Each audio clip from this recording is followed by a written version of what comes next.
होता है। जिनको नहीं सहूर होता है उनका करते हैं नहीं का पत्तल में भात परोस दिए, वही में दाल ही परोस दिए, वही में तंकों पर तरकारी रख दिए, ओकर ऊपर चटनी अचार रख, तो खाने में अच्छा लगेगा। लेकिन माता घर में देखिए भोजन पड़ती है, थाली में बड़ा सुंदर चावल कहीं किनारे, रोटी कहीं किनारे, सलाद कहीं किनारे, चटनी कहीं, वही पेट है लेकिन उसका शोभा बढ़ जाता है। तो भगवान की कथा वही है, लेकिन वाचक बढ़िया होता है तो उसको सजा सजा करके सुंदर ढंग से परोसा तो खाने का आनंद लगता है।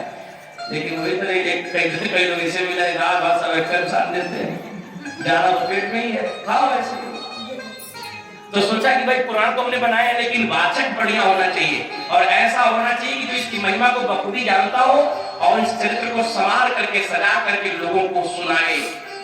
और भागवत जी की कथा परम पिता परमेश्वर भगवान नारायण की कथा है, जिसके लिए वक्ता भी साधारण नहीं होना चाहिए। तो उन्होंने सोचा कि वक्ता कौन, तो उनको ध्यान में आ गया हमारा ही बेटा सुखदेव, जिसको भगवान महादेव ने हमारा कथा सुनाया, और जो जन्मतुआ साधु हो गया, परम वैरागी, पूरे पाप लिए नाम चेतन संस्कार तक जिसका नहीं हुआ, ऐसा ही तो वाचक होना चाहिए भागवत जी का। इसीलिए उन्होंने सोचा कि उसको बुलवाए, तो बुलवाए कैसे।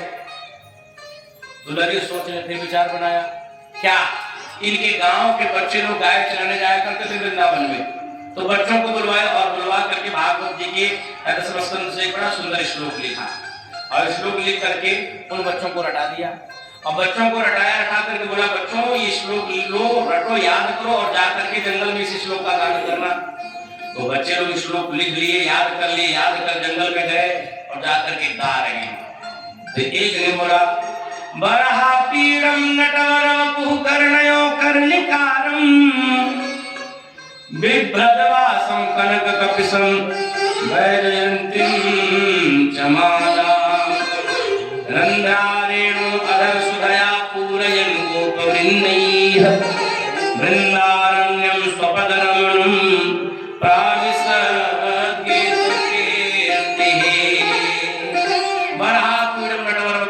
अच्छा ये श्लोक तो पहले नहीं पढ़ा होगा, श्लोक का भाव थोड़ा आपको अपनी भाषा में समझा जाए। बोलिए हनुमान जी महाराज की। एक ने बोला अरे भैया श्लोक तो तूने बड़ा बढ़िया सुनाया, बच्चे लोग आपस में कह रहे हैं। एक ने बोला श्लोक तो बड़ा बढ़िया तूने सुनाया, लेकिन इसका मतलब क्या है, इस श्लोक में क्या भाव छुपा है। तो एक ने बोला भैया नहीं जानते हो, ये श्लोक हमारे भगवान श्री श्याम सुंदर जी की झांकी है, हमारे कन्हैया की झांकी है, जो बड़े चटकीले मटकीले हैं। अच्छा हमें क्या, आप सभी को भी एक सनातन धर्म की अपनी विशेष खूबसूरती है। सनातन धर्म में बच्चा जब भी जन्म लेता है तो एक बार उसको बचपन में जरूर लोग ये कहते होंगे कि हमारे घर कन्हैया जी आए हैं। कहते हैं नहीं कहते हैं? कुछ लोग कहते हैं गोपाल जी आए हैं, कन्हैया जी आए हैं। अच्छा बिटिया जो जन्म ले तो लोग क्या कहते हैं, लक्ष्मी जी। देहातों में लोग पहला घर लिपनी आई, घर लिपनी घर लिपे, भगवान देहात में लोग ऐसा ऐसा बात बोलते। लेकिन लोग कहते हैं कि हमारे यहाँ लक्ष्मी जी का आगमन हुआ, सही बात है। और बालक हो गया तो लोग कहते हैं गोपाल जी आ गए, ठाकुर जी का भगवान कन्हैया आए। ठाकुर जी ने कहे लेकिन कन्हैया तो जरूर लोग कहते हैं। ये हमारी संस्कृति की सुंदरता है। एक हमें भजन याद आता है गोपाली में, एक भजन बहुत पुराना हमें याद आता है। जहाँ डाल डाल पर सोने की चिड़िया करती है बसेरा। कई लोग सोच रहे होंगे ये कौन भजन है, कई लोग तो सोच रहे होंगे तो ये भजन, हमको लगता है कि ये भजन बहुत जरूरी है। जिस देश में हमने जन्म लिया है, जिस धर्म में हमने जन्म लिया है, सबसे बड़ा ऋण उस देश का हम लोगों के ऊपर है, जहाँ का अनाज पानी हम लोग खा रहे हैं, जिसकी प्रकृति में हम पल रहे हैं। कि जिस जहाँ डाल डाल पर सोने की चिड़िया करती है बसेरा, वो भारत देश है मेरा, वो भारत देश है मेरा, वो भारत देश है मेरा, वो भारत देश है मेरा। जहाँ सत्य अहिंसा और धर्म का पग पग लगता तेरा, वो भारत देश है मेरा, वो भारत देश है मेरा।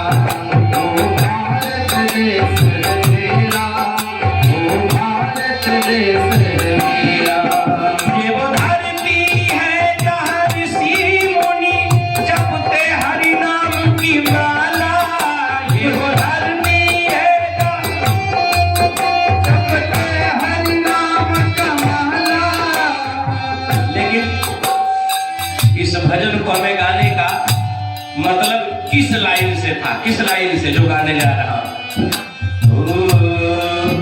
जहाँ हर एक बालक मोहन है और राधा एक बाला, जहाँ हर एक बालक मोहन है और राधा एक बाला, राधा एक बाला।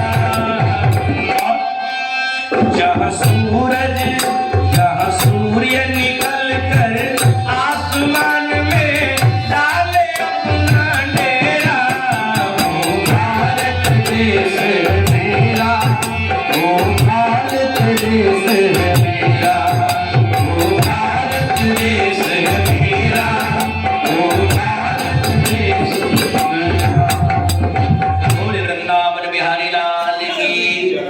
जब बच्चों ने श्लोक गाया, एक ने कहा जानते हो ये अपने कन्हैया की छवि है, अपने वृंदावन के राजा, वृंदावन के तुम हो राजा।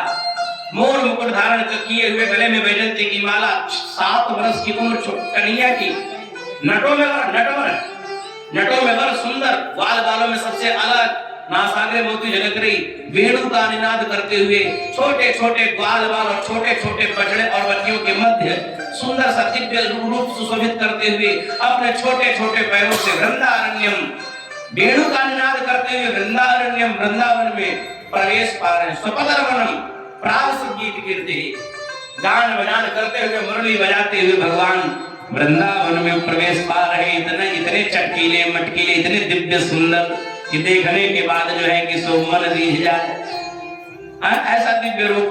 और जब बच्चों ने ये गाया तो बार बार इसी को गाए जा रहे हैं। सुखदेव भगवान जब वृक्षों से निकलकर सुने तो निकलकर आए, हरे राम राम बरवस ब्रह्म सुखई मन लागा।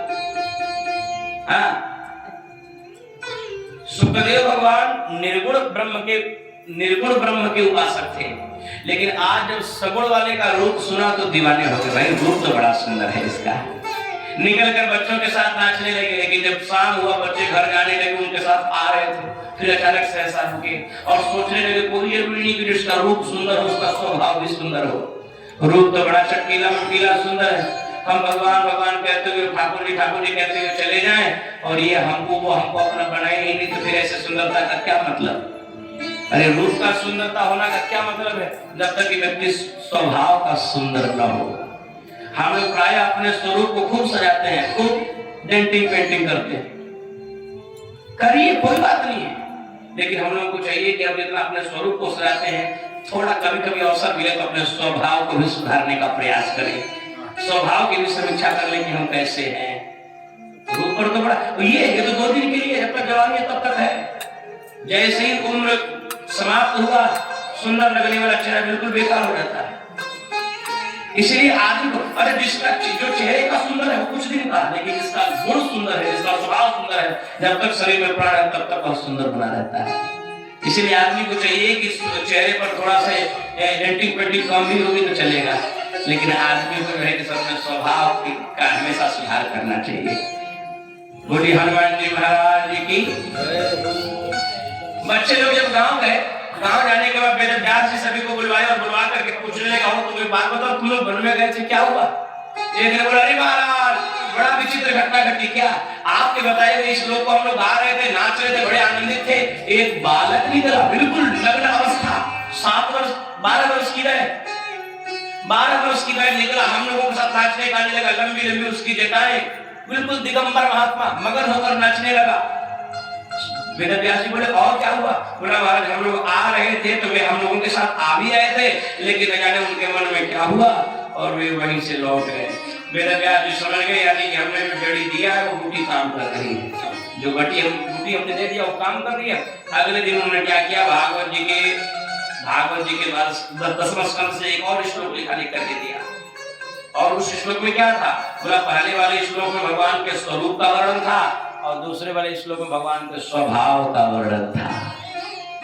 स्वरूप स्वभाव के अनुकूल हो जाए तो क्या पूछना है, यहाँ तो स्वरूप कुछ और है, स्वभाव कुछ और है। मन काले। बहुत पहले महेंद्र कपूर ने गीत गाया था, मैं कभी सोचता हूँ कि पुराने लोग कितने भविष्य की कल्पना करते थे।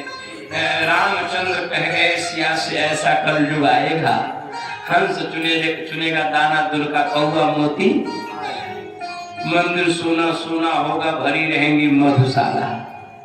चले जाइए मंदिर में अगरबत्ती कपूर दिखाने वाला कोई नहीं है, और मधुशाला में चले जाइए जिसके घर के बच्चे रोटी के लिए रो रहे हैं, उसका बाप लाइन में खड़ा है पाउच लेने के लिए। जिसके घर में रोटी, लोगों का विचार कहाँ मर गया है। और क्या, मंदिर सुना सुना होगा भरी रहेंगी मधुशाला, और पिता के सामने भरी सभा में नाचेंगी घर की। कैसा कन्यादान पिता ही बेटी का धन खाएगा, कंस चुनेगा दाना तुल का कौआ मोती। कब का भोजन है, कब का, और आज सीधे सीधे प्रत्यक्ष दिखाई दे रहा है। कितने तत्वदर्शी, कितने आगम ज्ञानी वे लोग थे, भविष्य की कल्पना कर ली कि ऐसा होने वाला है। बोली हनुमान जी महाराज की श्लोक लिखा, और श्लोक लिख करके बच्चों को रटाया। आज जब बच्चे श्लोक लेकर के जंगल में आए तो एक गा रहा है, अरे हो स्तन काले कूटम, स्तन काले कूटम,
ये देखो जिन कृष्ण कन्हैया के स्वरूप का वर्णन मैंने कल सुनाया था, उनका स्वभाव देखो।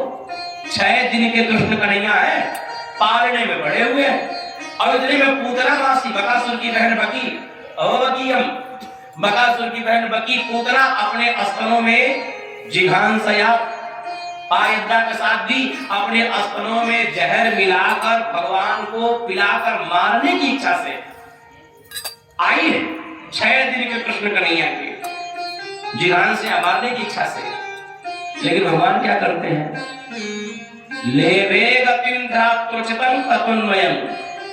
भगवान श्री कृष्ण आगे चलकर जो स्थान माता यशोदा माता देवकी जी को बाद में देंगे, वो स्थान भगवान ने इस पुत्रा को पहले दे दिया। माँ का स्थान, स्तनपान कर माता का स्थान दे दिया। संभा दयालु, अरे ऐसा दयालु दुनिया में कौन होगा हो। ऐसे ही दयालु के सनम्र जेम, ऐसे ही दयालु के तो शरणागति स्वीकार करनी चाहिए, ऐसे ही दयालु के शरण में जाना चाहिए। यही कल्याण करने वाले हैं। ये कोई मारने की इच्छा से जा रहा हो, उसको भी भगवान ऊंचा पद दे देते हैं। और ये बात जब सुखदेव जी सुने, निकल कर मगन होकर के नाचते हुए चले आए। भैया अरे इनका कन्हैया, इनके भगवान तो स्वरूप के भी सुंदर है और स्वभाव के भी सुंदर है। सुंदरे किंग सुंदरम, ऐसे ही इसी की तो तलाश थी। बच्चों के साथ मिले, बच्चों से पूछते भैया ये आप लोगों को मिलता कहाँ है। बोला महाराज हमारे गांव में बाबा जी हैं, वो सब रखे हुए हैं। तो बोले हमको बाबा जी से मिलवा दो। तो गांव के लोग बच्चे उनको लेकर के चले आए, ला करके वेद व्यास जी से मिलवा दिया कि यही वो बाबा जी हैं। वेद व्यास जी के धन्य हो बेटा, घर से छोड़कर चले गए थे, आ गए। वेद व्यास जी को प्रणाम कर सांगो पांग विधि परंपरा से उन्होंने वेद पुराण शास्त्रों का अध्ययन किया। अध्ययन क्या करना था, पूर्व में ही भगवान महादेव की कृपा से सब कुछ प्राप्त था, परंतु फिर भी मानव के रूप में जब आए तो गुरु परंपरा के अनुसार सीखा, और सीखने के बाद, ज्ञान लेने के बाद, पूर्ण ज्ञानी होने के बाद, तब पूज्यपाद श्री वेद व्यास जी ने श्री सुखदेव भगवान को कहा कि बेटा अब तुम बहुत काल कीजिए सत्संग, अब तुम सत्संग के लिए निकल जाओ। जो बहुत ज्ञानी होता है वो अक्सर बड़ा गंभीर और कम बोलता है। आपने ही साधारण आप लोगों ने एक मुहावरा सुना होगा, अधजल गगरी छलकत जाए, साधारण मुहावरा लेकिन अर्थ बड़ा गंभीर है। इस मुहावरे का अर्थ यह भी है कि आपने देखा होगा भरी गगरी जो हो, जो गगरी भर जाती है बड़े आराम से निकल जाती है, छलकती नहीं है। आवाज छलके भरे लेकिन आवाज नहीं करती है, मौन होकर आराम से। लेकिन जिसमें पानी कम होता छलकता अधिक है। जो अधिक ज्ञानी होता है, जो अधिक भर जाता है, उसके अंदर खुद विनम्रता आ जाती है, सरसता आ जाती है, कोमलता आ जाती है, झुकाव आ जाता है। वृक्षों को हमने देखा है, आम जितना ही फल जाएगा, जो डाली खूब फल जाती है, डाली की एक विशेषता धरती को चूमने के लिए तैयार है। जो आम की डाली खूब फल जाती है, झुक जाती है, सोचते कि जिसने हमको जन्म दिया उसको वह छुए तो सही है। और हम लोग की आदत यह है कि हम लोग जितने लगते लगते उतने ऊपर भागना शुरू कर देते हैं। एक संत कहते थे कि आकाश को छूना बहुत बड़ी बात नहीं है, लेकिन आकाश को छूना बहुत बड़ी बात तब है, धरती छोड़कर आकाश छूना तो बड़ी बात है, लेकिन उससे भी धरती छोड़कर आकाश छूना कोई बहुत बड़ी बात नहीं है, लेकिन बड़ी बात तो तब है कि जब आप आकाश में छुओ और तुम्हारे चरण भी धरती से जुड़े रहे। उपलब्धियां जीवन में खूब आए, पद प्रतिष्ठाएं खूब आए, व्यक्ति खूब आगे बढ़े, लेकिन मानवता और इंसानियत से ऊपर न उठे, उससे जुड़ करके रहे। नियम यही है। आप लोगों ने देखा होगा बांस सबसे वनस्पतियों में सबसे ऊंचा होता है, बांस बहुत ऊंचा। लेकिन बांस की एक विशेषता कि बांस जितना ऊंचा होता है उतना झुक जाता है, जब ऊपर हो जाता है, जब बड़ा हो जाएगा तो धीरे से झुक जाएगा। मानव उपदेश करता है कि बड़प्पन का यह गुण है, जब आदमी बड़ा हो जाए, चाहे ज्ञान से, धन से, बल से, किसी भी चीज से, तो उसे समाज में झुक करके रहना चाहिए, क्योंकि झुकता वही है जिसमें जान होती है। अकड़ कर चलना तो मुर्दे की पहचान होती है। जो झुकता है उससे पता लगा लिया जाता है कि हाँ ये आदमी है, और जो अकड़ कर चलता है लोग जान जाते बस ये दुनिया सब गए हैं, अब यह नहीं किसी ही काम आएगा। एक संत जो कहते थे कितने कमजोर होते हैं ये गुब्बारे, जो हवा पाते फूल जाते हैं। और कुछ लोग हैं इस जमाने में ऐसे, थोड़ी पद प्रतिष्ठा क्या मिली औकात भूल जाते हैं, ऐसे भी लोग इस जमाने में। बोली हनुमान जी महाराज की। इस प्रकार से शुक्रदेव भगवान को वेद व्यास जी ने बता दिया कि बेटा तुम बहुत बार सत्संग करो, जगह जगह आश्रमों में जाते हैं। उनके जीवन चर्या क्या है? वीतरागी महात्माओं के जीवन चर्या क्या? वो संग्रह पर निग्रह नहीं रखते हैं, जमीन पर लेट जाते हैं, सिराने हाथ रखते हैं, और वे तो खुदा के ऐसे बंदे हैं जो अपना तकिया बिस्तर सब साथ रखते हैं। ऐसे वीतरागी महात्मा सुखदेव भगवान भिक्षाटन कर 5 घर जाए, खड़े हो जाए, मांगे नहीं,